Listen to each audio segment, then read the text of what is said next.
L'Union européenne tourne la page du confinement, mais cette nouvelle étape de la pandémie soulève des questions en matière de prévention. Les gouvernements veulent éviter une seconde vague. Le recours à des applications de traçage est une solution souvent évoquée afin d'informer les citoyens, mais cet outil inquiète de nombreux Européens concernant la surveillance dont il pourrait faire l'objet et sur l'usage des données ainsi collectées.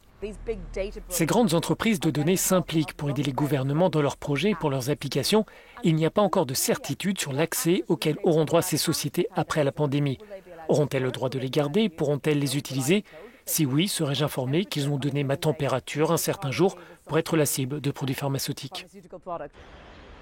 L'Union européenne dispose d'une législation sur la protection des données, appelée aussi RGPD, qui mentionne le cas d'une pandémie. Ce texte cherche l'équilibre entre protection de la vie privée et protection de la santé publique. La Commission européenne estime que ces outils de traçage doivent être employés de façon volontaire.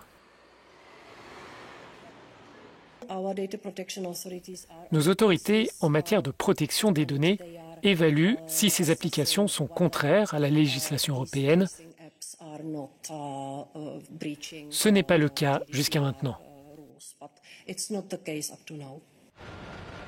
Certaines voix demandent au gouvernement de s'employer pour utiliser de façon adéquate ces données. Le risque, par exemple, est que ces applications transmettent librement la localisation GPS aux services de police. Supposons que je fasse partie de l'opposition dans un pays qui ne respecte pas vraiment les droits de l'opposition. Alors, le gouvernement peut savoir qui j'ai rencontré et où j'ai rencontré cette personne. Si nous n'avons pas de preuves suffisantes que les données ainsi collectées sur les personnes que l'on rencontre et où on les rencontre sont efficaces pour lutter contre la pandémie, alors ces données ne doivent pas être collectées.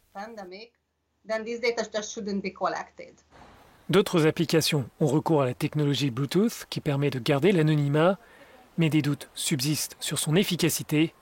Selon certains activistes, ces craintes sont d'ailleurs exagérées. La réalité est que toutes les applications de rencontres sur les téléphones ont des milliers d'outils de traçage et qu'elles en savent plus sur vous que n'importe laquelle de ces applications coronavirus.